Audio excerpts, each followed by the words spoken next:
Ever wonder what it's really like for a native English speaker to listen to you? You might be surprised. It's not about catching every little grammar mistake. In fact, our brains are kind of wired for it. There's this idea called the noisy channel theory. Imagine you're listening to a crackly old radio. You don't hear every single word perfectly, right? But your brain fills in the gaps. That's what we do in conversations. If you say I go to store instead of I went to the store, my brain just auto-corrects it. It's not a big deal.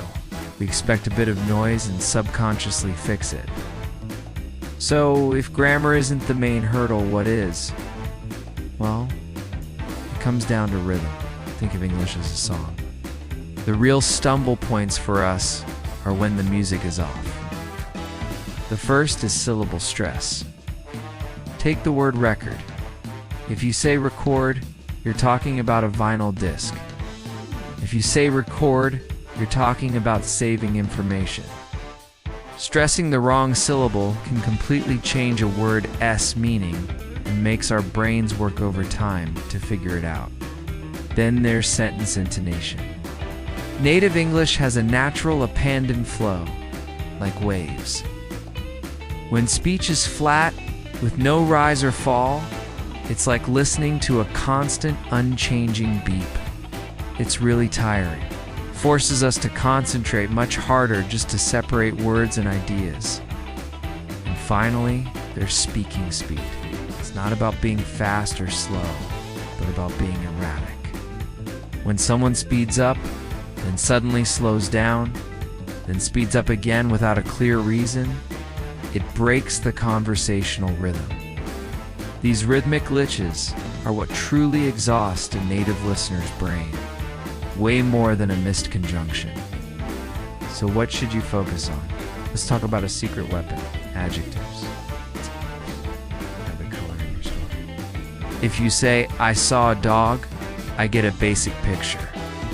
But if you say, I saw a tiny, fluffy, energetic dog, suddenly I can see it. I can visualize it. Adjectives make your story come alive and help me follow along effortlessly. They paint a picture that my brain doesn't have to struggle to create. It's a simple trick that makes conversations so much more vivid and easy to engage with.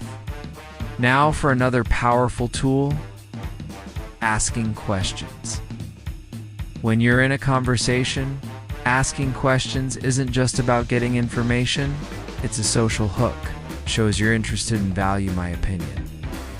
It pulls me into the conversation and makes me an active participant, not just a passive listener. Simple questions like, what do you think? Or have you ever experienced that? Turn a one-way speech into a two-way exchange. Keeps me invested and makes the interaction feel like a genuine connection. Remember, communication is never a one-way street. It's a shared journey, a bridge you build from both sides. It's not about being perfect. It's about being understood and connecting with another person. By focusing on rhythm, adding descriptive color, and keeping your listener engaged, you're not just speaking English, you're building that bridge. Thank you so much for watching, and I hope this gives you a new perspective on your learning journey. Keep practicing, and I'll see you in the next video. Finally, I'm out of the school.